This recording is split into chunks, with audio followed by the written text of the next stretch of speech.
thank you everyone for coming. And thank you, most of you, for coming many, many times over the last 15 months or so that we've had these. So we're going to keep them going. If you haven't had a chance, please check out the website, because it's pretty impressive to see the folks that have joined us and the topics that they've discussed.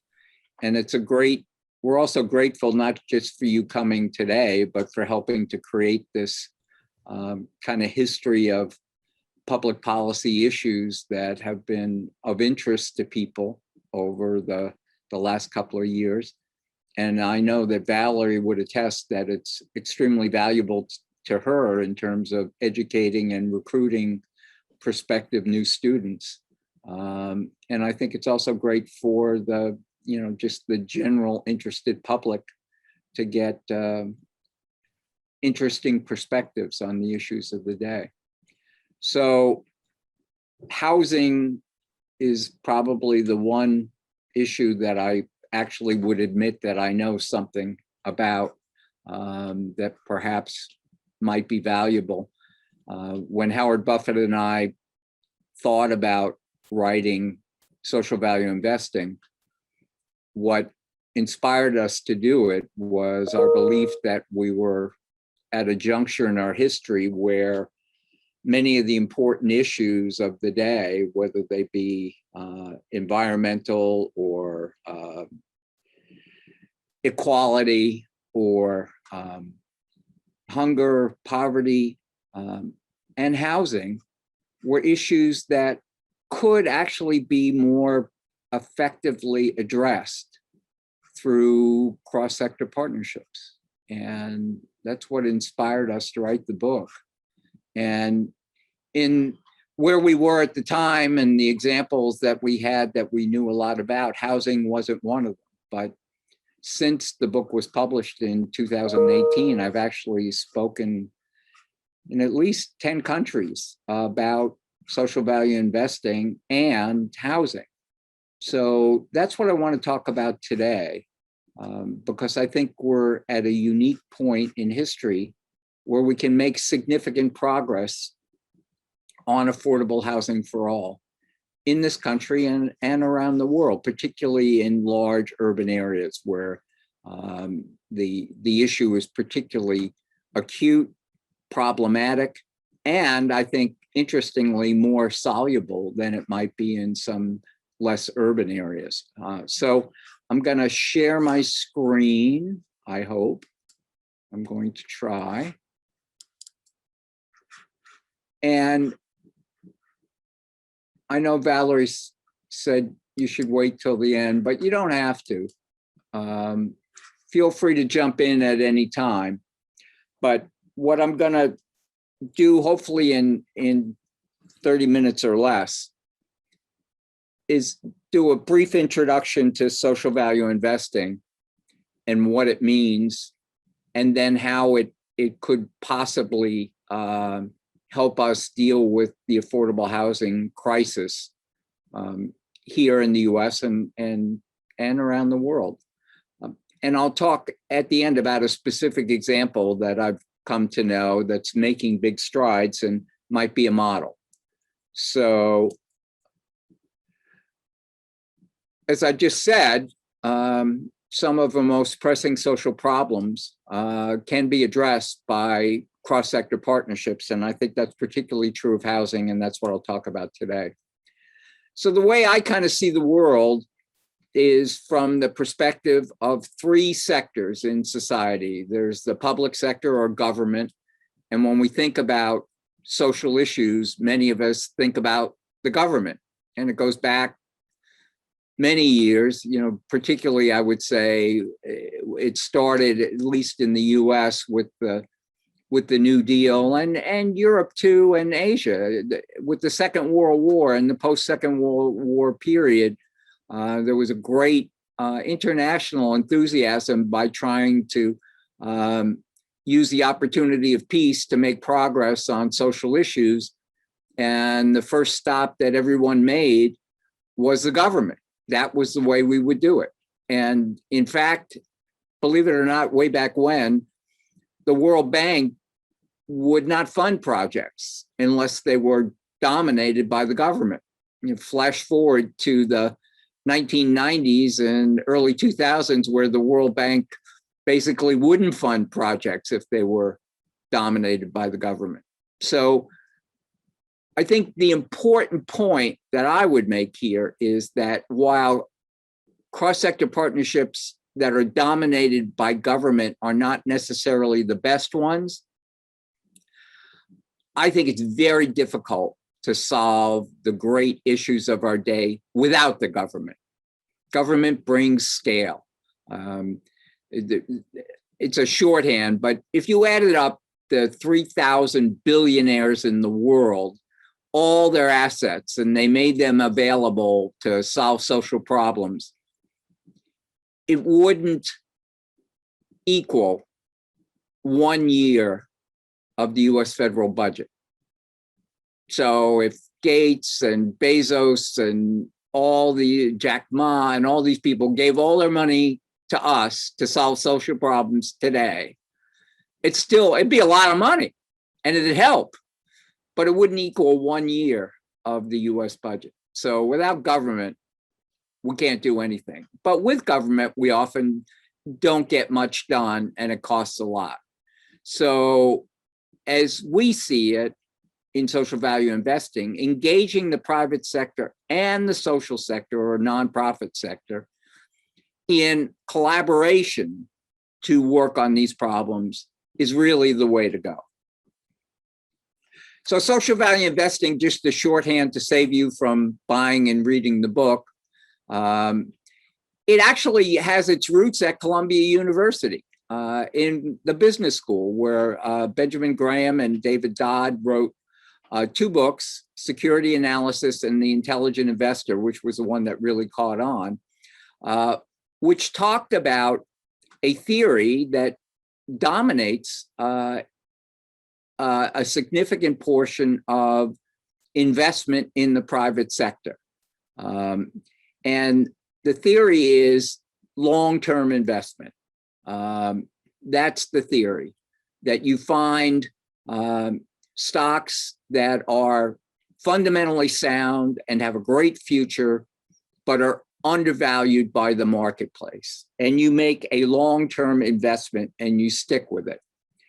And Howard and I thought, as we explored that theory, and in fact, the person who has most successfully put value investing on the map, Howard's grandfather, Warren Buffett, and Berkshire Hathaway is based on this model to make money, that you could apply the same model to do good. And that's where we came up with the theory of social value investing. And social value investing is based on, first, cross-sector partnerships, and second, 5 principles of effective cross-sector partnerships. And they're on this chart right here. It's a process that is based on strategic planning. It's people, and that is a different kind of leadership, coordinated and collaborative leadership. Third, it's about place-based analysis and engaging the community that's to be helped in the solution. It's about collaborative finance using philanthropy, nonprofit resources, the government, and private sector to get the kind of resources and to balance risk so that you can solve these huge problems. And then finally, something that I learned in my very formative years about studying management from Peter Drucker, and that is, you can't possibly be successful at anything organizationally unless you have meaningful measures of performance, and you guide and modify your approach based on your performance results. So just quickly, a little deep dive into what we mean by process. It means an integrated cross-sector approach. And in the book, we talk about two huge successes in India that are based on a cross-sector collaborative process. And that's the Aadhaar card, which is a biometric ID that almost everybody now residing in India has that card. And the card enables people to do everything from vote to shop, to store their important documents. And then secondly, which has become extremely important during the COVID crisis, is India has really led the world in telemedicine and telehealth. And the Aadhaar card actually enables every holder to access medical benefits through their card. In terms of housing, and believe it or not, I'm in this picture. I think it dates back to 1985. And that's me in the middle, between former mayor, the late Ed Koch, and former governor, the late Mario Cuomo, who actually signed a cross-sector partnership to build affordable housing. And over the next 20 years, that partnership between private developers, the state, the city, the local community board, and a series of not-for-profit developers, community-based organizations, and tenant associations, either constructed, rehabilitated, or preserved 250,000 units of affordable housing, which are still available in New York today. In fact, right down the street from SEPA on Amsterdam Avenue, right below, it's 100, the whole block on the, I always get confused on this, on the east side of the street of Amsterdam Avenue, those entire blocks were almost abandoned housing that are tenant-owned co-ops, all affordable to people of low and moderate income. That was part of this program. So this is something that I explored when I had the crazy title of Housing Czar for New York. This is an approach we actually used then, even though we didn't know what it was. That's what we did, and it was extraordinarily successful. The people part, the 5 Ps of social value investing, is having what we call a decentralized network of trusted leaders. And these are leaders from the community level all the way up to the highest levels of the government and for-profit partners, working collaboratively together on the same process or plan to get these outcomes. And it's a very different kind of leadership than one that we, think about historically in our minds of the Churchills or Franklin Roosevelts, the kind of big system, autocratic, top-down management. And it's a new kind of collaborative management. And one of the most successful innovations that was created with that kind of collaborative partnership is the High Line. The High Line was actually an idea that came from the community and a community-based organization, and then advocacy from the community that ultimately convinced soon-to-be Mayor Mike Bloomberg, private developers, and a wide variety of interests to create one of the most innovative parks in the world that's owned by the government, but operated by Friends of the High Line, a nonprofit, and funded primarily from private sources.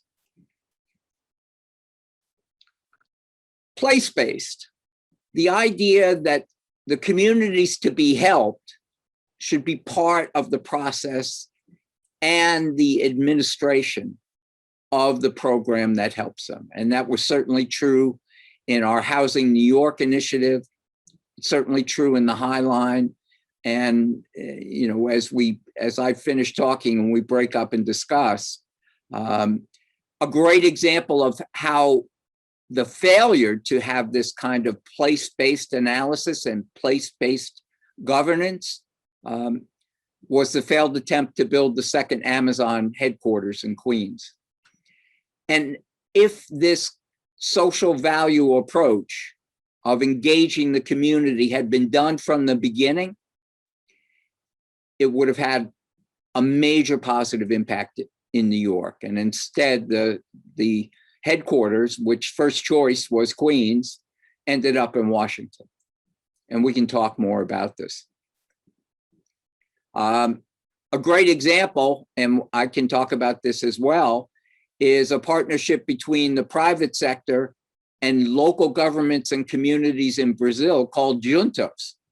And there's a whole chapter in the book that talks about this community-led approach of bringing together the private sector, government, and communities to create, in this instance, in this million population city, a whole reboot of public health clinics. And with private resources and then government using the model of a fully privately funded and designed, reformed the entire system of clinics in that city. And then blended finance. And in particular, we see this as a financial opportunity for the 21st century, as we have these mega fortunes and almost too many foundations and philanthropies to count, where the initial high risk capital doesn't have to be, and in fact, often can't be, the government or the private sector, but philanthropic dollars, which in fact don't need to be repaid. So this high risk capital can come from organizations that see their role as providing loans or grants that are not necessarily repaid. And we see examples of that around the High Line, where there are affordable housing structures being built with the help of private money, both philanthropy and private investment, help from the city in terms of zoning that both helps and requires mixed income.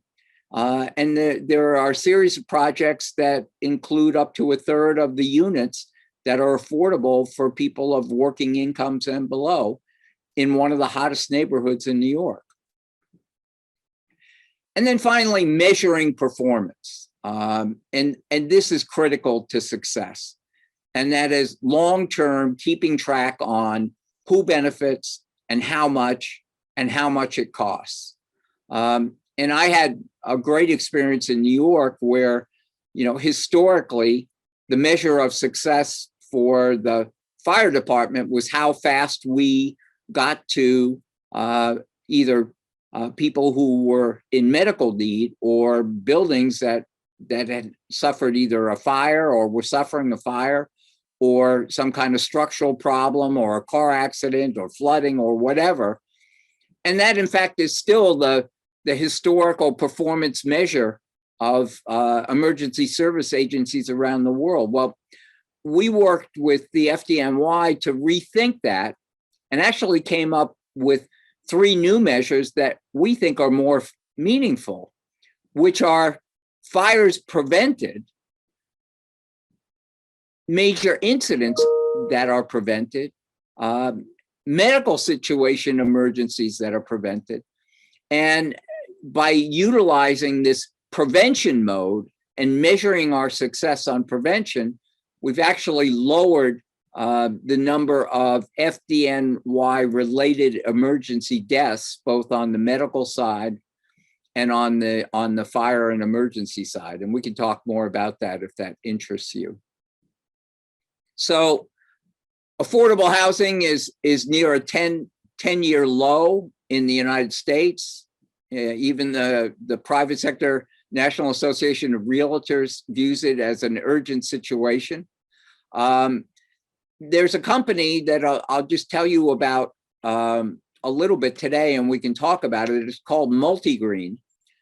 They are dedicated. They're located in the west of the U.S., primarily in states like Nevada, New Mexico, Arizona, Washington State, beginning in California, where their model is both environmental sustainability and affordability. It's targeted at people of working incomes, so teachers, policemen, medical people working in the medical society, and they take a comprehensive approach to the projects. They're building new rental housing for families close to cities like Seattle, Albuquerque, New Mexico, Las Vegas, San Francisco, Los Angeles. It's affordable in that the income is no more than 30% of income.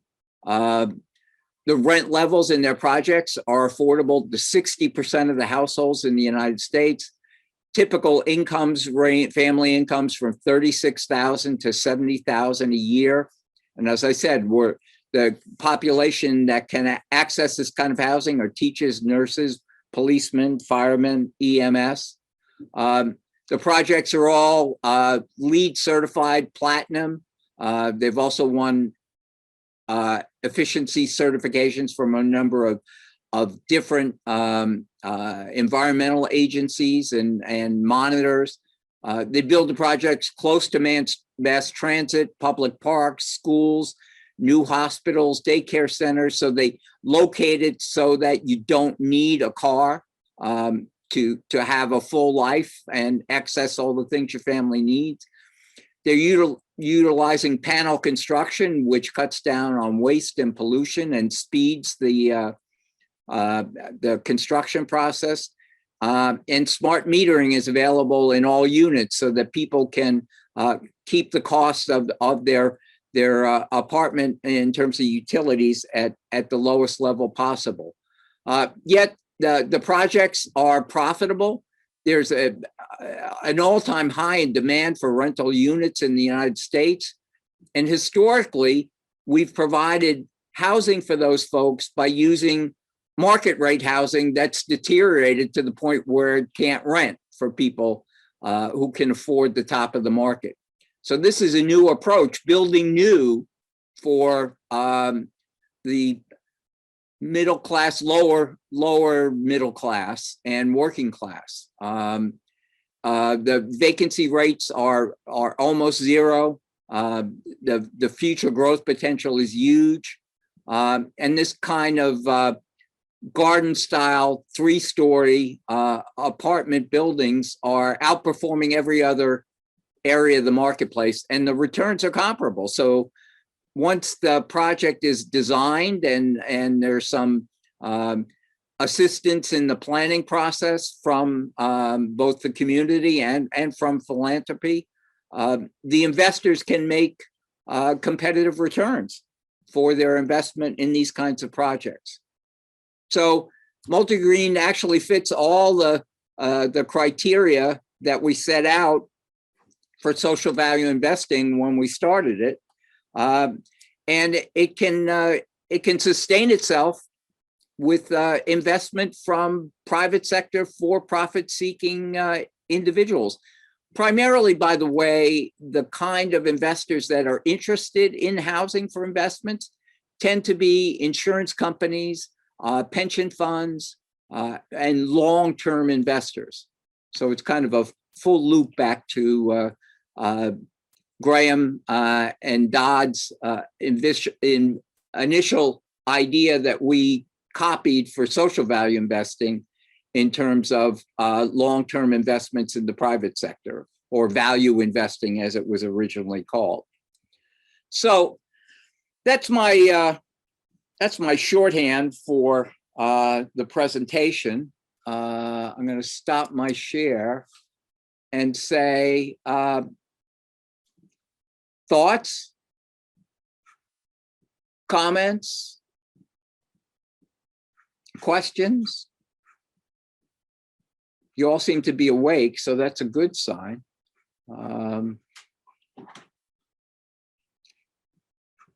I figure you thought about affordable housing or you wouldn't have joined the call. Hey, Professor, how are you? My name is Norman. Thank you for the presentation. I thought it was actually fantastic, and sort of being with us this afternoon. I'm on the East Coast, so thank you. It's the afternoon for me. I would say there's a couple things that stuck out to me that I thought was pretty interesting. First off, just quickly about my background. I'm actually from Brooklyn, New York, so I was born and raised sort of in the city, and I've now bounced around everywhere up and down the East Coast, I would say. And I was certainly a recipient of a person who's in sort of lower housing, and I've been fortunate over my years now. I'm in Capital One leverage finance, but I think affordable housing is certainly important to me. Obviously, given some of my background. My question to you is, one thing that stood out that you mentioned was that it seems to be that developers for lower housing isn't necessarily sort of, it seems like it's stalling a bit. And if I would assume that, assuming the population of that group is not diminishing, assuming it's increasing, what happens with that gap? So in other words, if people who are in lower housing, if that population is increasing and folks aren't developing any lower, housing for those folks, what happens in the long term with that group, do you think? So great question. Thank you, Norman. I too am from Brooklyn. I too grew up at the lower end of the scale. So this is something that's been with me all my life. And it's part of why I have such a passion for it. So historically, what's happened is those folks have lived overcrowded. They've lived in housing that's deteriorated. And in fact, the stock that we used for the program that I participated in the 80s and 90s was actually housing that was foreclosed originally by the government because the owners weren't even paying their taxes. And to his credit, Mayor Koch had the guts to both foreclose on all those units, which previous mayors didn't want to do because they didn't want the responsibility. And instead of doing what most cities do, which is they foreclose and then they just resell at auction, and the same kinds of people who milk the housing to begin with just buy it again and do the same thing all over again. So we stopped the carousel.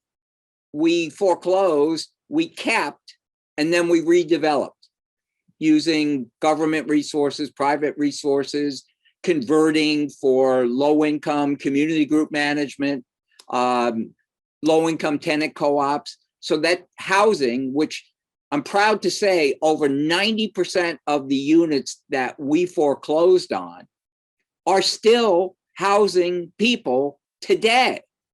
So, it can be done, and it was done, and it was done on a pretty serious scale.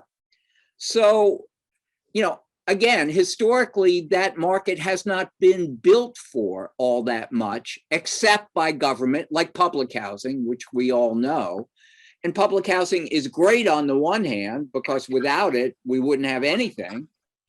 But bad on the other hand, because it's run by government, it's not run by government well, it's not reinvested, so it deteriorates. And perhaps most importantly, no one leaves because it's the best they can get. Yes. And so what's meant to be a resource so that generations can go into public housing, stabilize, get a job, go buy their own house, and somebody else can come in, doesn't happen because, quote unquote, as bad as it is, it's better than what's on the market. So nobody leaves. So the waiting list for New York City public housing is literally over 100,000 families standing online to get into what everybody says is terrible. Well, yeah, compared to what, right? So we need to build supply. And there's really three ways to build supply, in my view. One, the multi-green idea. Build new rental housing for this population specifically. And that's being done, and it's great, and can be done in lots of places around the country. Harder to do in cities, where there's not that much vacant land and where costs are very high. But that leads to my second way of increasing the supply, and that's up to government, and that's zoning. And most people really don't understand zoning that well. I mean, we all like sort of think about it, like some areas that's where factories are, and other areas that's where housing is, and another area that's where offices are. And it really dates back to a point where cities had everything. So you didn't want, the historic example, you didn't want glue factories next to housing. But now commercial is not, you know, people will live and work in the same place. Most of what we do is on the computer. So you don't need that old kind of housing, the old kind of zoning. What you need is a new kind of zoning where the government says, and I can look out my window and see those 100-story buildings that are all luxury housing. And in fact, there's nobody living there because it's all money laundering. Those things don't have to happen because the government, if maybe the new mayor will have courage, can say, no towers, 100% luxury. If you're going to build housing, it has to be 1/3 affordable. That's it. If you don't want to do that, don't build. I'm willing to wait. So the second way that you can increase affordable housing is force all development to require a mix of incomes. And, you know, I can go on this forever, but throughout New York, you can see it at Lincoln Center, you can see it on the Upper West Side. You have public housing and luxury housing right next to each other, literally, and has been for decades, and no one seems to have a problem. So why can't you do that in new housing? Oh, right. Maybe you could. Yes, you could. By the way, on Saturday, all you see is people in jeans and hoodies, and some of them are billionaires, and the other of them work in the grocery store, and they all look the same. So, you know, the idea that you can't integrate incomes is just absurd. It's really absurd. So that's the second way. The third way is to rehabilitate the existing affordable housing like public housing. And I would do that with a twist. What I would do is I would allow the people who live in public housing to own their apartments. I would do what we did with what was called the in rem or foreclosed housing. I would say, we, the government, will sell you your apartment on very affordable terms, with one caveat, and that is we put resale restrictions on those units for a certain amount of time. And then after that, you can sell at market and move, and market will be defined as affordable housing, right? That'll be market. There's also huge amounts of land on public housing, and part of this deal for the people who live in affordable housing in public housing to get the right to own your apartment is that you stop objecting to building on and building up on those projects. So we could increase dramatically the density of those projects, but they're going to be mixed income. So nobody seems to mind living in a 110-story apartment on 57th Street. They shouldn't mind living in the same kind of situation on 125th Street, particularly if they're owners and have control. So that would free up huge numbers and modernize those apartments. So sorry, it's a very long answer to a short and concise question, but. No, thank you. That was fantastic. I think what stood out, because I've been thinking about this as well, right? Because I have obviously family members who they do precisely what you just mentioned, where they've been in affordable and public housing for decades and no one seems to leave. And even when you maybe either give some resources or ideas of how you can, you know, go beyond that. And it's like, I think that the government should have some kind of graduation mechanism. And I love your idea about mixed use, because I think it does work. Mixing incomes and having people in sort of high rises. I hadn't thought about the ownership piece. I think that's a fascinating idea as well. But with those ideas, I feel like, somebody in government should pick up on it, because it seems like it does seem to me, because everyone believes that we want folks to, expand beyond public or affordable housing, but there's not a real system to do so, right? Like a graduation kind of program, or a program from where you say one person is here for X amount of years, and then perhaps maybe graduate or something to this mixed use, depending on their situation and income levels. But this is an interesting topic, and I think at some point it will be rectified, but hopefully sooner than later. Yeah, it's housing is, as somebody who spent my life in housing, it's complicated. It's not as, poverty is complicated too, although I would argue there's a simple solution, which is a negative income tax. So you could use the tax mechanism to make sure that everyone who has a job earns an income that can support a family. You can use the tax system if you had the guts and the leadership. So it's the same thing in housing, though. It's guts and leadership. And I remain optimistic that the next president, the next mayor, the next governor will be the one with the leadership. But the private sector too, it's great that Bezos and Richard Branson and Elon Musk are all racing to Mars. More power to them. I'd love to see them embrace issues like housing and put some of their money and some of their credibility in that. But there are a lot of billionaires in the housing business too. I think the leadership in part needs to come from a mayor, a governor, maybe a mayor, because it's local. Housing is local, at least initially. We're going to have a new mayor here in New York. It's probably going to be Eric Adams. He's the kind of person who should understand this, right? He grew up in New York. He was a cop.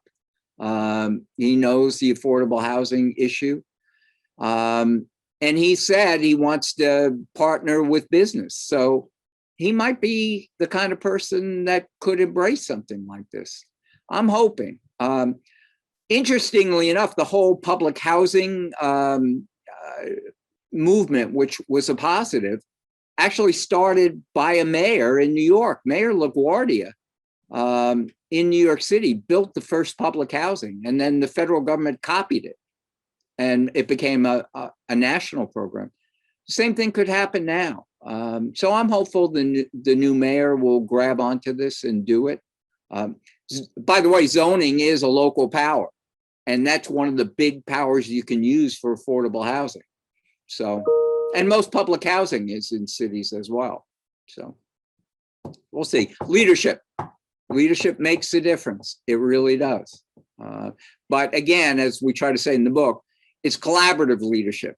It's not a mayor telling people what to do. It's a mayor working with the private sector, working with the social sector, and working with communities to lead the partnership, but be part of everybody at the table. So thanks, Norman. Bill, I have a question going back to the, not so much the policy side, but the concept side, when you were talking about the idea of social value investing. And I'm just wondering, can you explain a little bit more about how that transaction works, like the financial side of it? Does a person or an entity put down a certain amount of investment and expect back their capital, or do they continue to be in some way part owners of it, like stock or something? And what would happen if people were then owning the units themselves and selling them at some point? How long does that transaction stay in being, and so on? What are the mechanics of it? So, as always, Adela, your question is more complex than my thinking is able to handle. but I'll try. First of all, I would say that social value investing is as much of a, I don't want to say a gimmick, but a way for people to think about the idea that doing good is not just charity, right? So typically, I think when we talk about these issues that affect people who have less money or live in bad circumstances, when we think about helping them, we think like we'll give them something, you know, and that'll be the end of it, and that's the solution. And what we're trying to argue with the book is that helping those who need help is not charity, it's an investment. Because in the end, just in very simple terms, 70% of the economy is generated by individual consumption. So if you put more wealth in the hands of all citizens will benefit because the economy will grow and we all benefit from that. And in fact, the more resources you put in the hands of the people at the lower end of the scale, the faster they invest. And therefore, the more we benefit. So it's the idea of moving away from addressing social issues as charity and addressing it more as an investment. Now, to get to the actual mechanics of how do you get your money back? Well, for the private investment, that's why I use multi-green as an example. The people who invest in multi-green projects get market rate returns. We're not asking them to take any haircut. It's look at this, it's the right thing to do. You can feel good about yourself and your return is not going to be below what it would if you just put your money in a mutual fund. So you can do good. So maybe it's not going to be an IPO where you're going to triple your money in the next 12 months. But even Warren Buffett always says to people, if you get 8% return, which is the average of the stock market over the last 50 years, you're doubling your money every 9 years. If you put that money in just across the board and leave it, you'll be a rich person by the time 50 years go by. So all we're asking investors to do in social value investing is don't expect the highest return possible. Expect an average return. And we can give you product that will do good and not force you to give charity. But we do say to charity, to philanthropy, to nonprofits, you need to get involved in this too. We need your expertise. We need your credibility.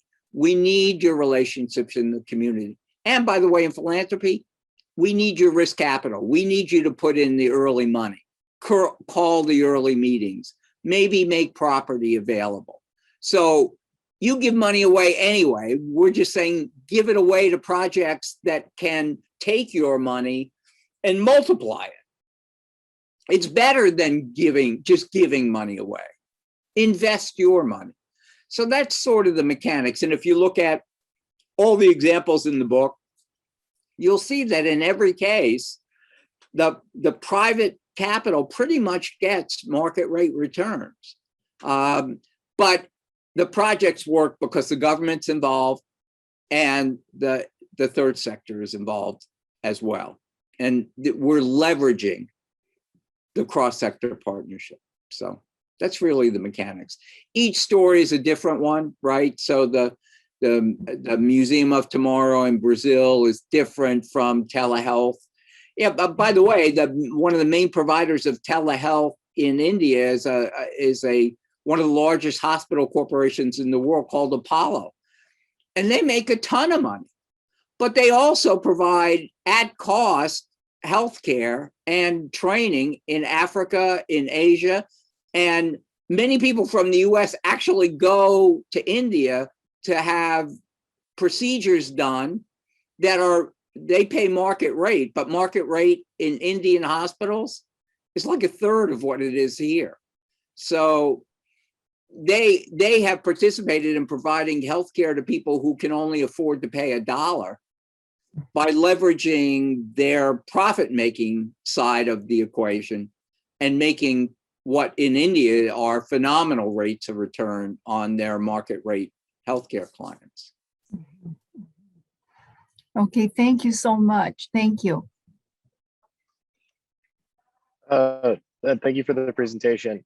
So my previous role before SEPA was working for a source of LP capital for real estate development companies like, for example, Multi-Green, evaluating projects. And you were talking about average returns, and I'm curious, so it's a little bit of a multi-part question, but what does average return mean to you when you're talking about things like Multi-Green? Because an average return for what developers would be offering like LP capital for a multifamily development we looked for somewhere in the range of a high teens return over 3 to 5 years, right? And so is it an average of what you versus what you put in the market and versus what's market for a ground up multifamily development? And you had mentioned one of the things you can do is change zoning, right? So like New York City has done, right, is said you need to incorporate a certain percentage of affordable housing. But when it is a inherently local issue and capital is often national or international as far as how it looks for projects, they can just go to the next city, right, and where they don't require that and get a potentially higher return. So how do you kind of coordinate in concert to maybe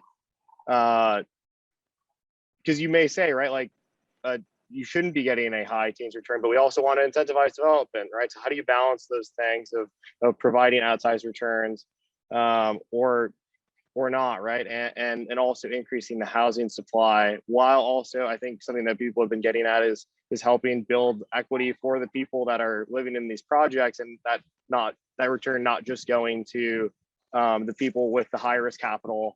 Because usually if you have high risk capital, it means that you've already developed a very large base of wealth. For example, like the company I used to work for, we were investing on behalf of one billionaire, right? So how do you also, like you said, it's a very complex issue, but balancing, increasing supply, but also maybe tempering demand or return expectations while also opening up that risk to people that may have less wealth. So yeah, you're right. That's like 10 questions and they're all extremely complicated. But let me try to tick them off as best as I can. So on the multi-green side, the returns on the multi-green projects are comparable to straight market rate deals in those markets. So there's no haircut at all. It's the same because they have been very good at really reducing construction costs significantly by using panelized construction, by being wise in what properties they buy and where those properties are located, because they are locationally preferable to some other locations. I mean, we can talk offline. I can go into some of the details of how they're leveraging such that they can say to investors, our project, we'll give you the same return as you would get in another project in a similar market. There are specialty things that they're doing that get them there. So at least for the multi-green project, we're not talking about less. But let's move to your second point, which is, how do you, if you're going to force developers in New York to meet certain income mixes, how do you prevent them from just saying, well, screw you, I'm going to go to Philadelphia, which doesn't require that? And I would say a couple of things. A lot of developers are actually localized. So a lot of the big developers in New York, for example, while they do invest in lots of places, they invest more in New York than other places. And all things being equal, they'd rather be in New York than other places. So that's one thing. Second thing is that to some degree, the top of the market is pretty flexible. So if the top 10 stories are averaging $5 million an apartment, there's flexibility there. I mean, it could be 6 million, it could be 7 million. And if I tell you you can get 3 more stories than you get now, it's more than enough money to support affordability at the lower levels. And, you know, there were more questions that I remember, but the building wealth part of it, I think, is what we started to talk about in the beginning. And that is providing some cap on or both amount and time, so that if I initially sell as a rental, it stays a rental for 15 years, and then it can be home ownership. And maybe the person who lives there gets a highly reduced price. I don't know. But I believe in the end, you know, I learned at a growing up poor, my father drummed into he worked in a factory, my mother didn't work. And my father spent his whole life, and my mother before we were born, saving money to buy a house. That's what they did. They bought a cheap, crummy house. And then they bought a less crummy, less cheap house. And, you know, by the time I was in high school, we owned a decent house. So he always said to me, you know, the only investment for a poor person is in a house. That's the only way you should. I'm not saying this is right, but that's what I learned, because it's an asset you can live in, right? You can buy stock and make more money, but in the interim, you can't live in it. So a house you can live in, and you can fix it up, and all those sorts of things. So I strongly believe in home ownership, and therefore I believe there should be a conversion, and then somehow capturing that capital. And particularly if the government and or the community are co-owners, there's a way that you can recapture some of that profit and put it to fund a housing trust fund, if you will, and build more. So I think we're out of time, actually. Pretty close. So just from my side, thank you. I mean, I'm indebted to you for coming. Thank you, thank you, thank you. I think we've got some interesting points for the people who come to the website to discuss. And there's another session next week, right, Valerie? I'll turn it over to you to close this out. But thank you, everybody. Thank you so much.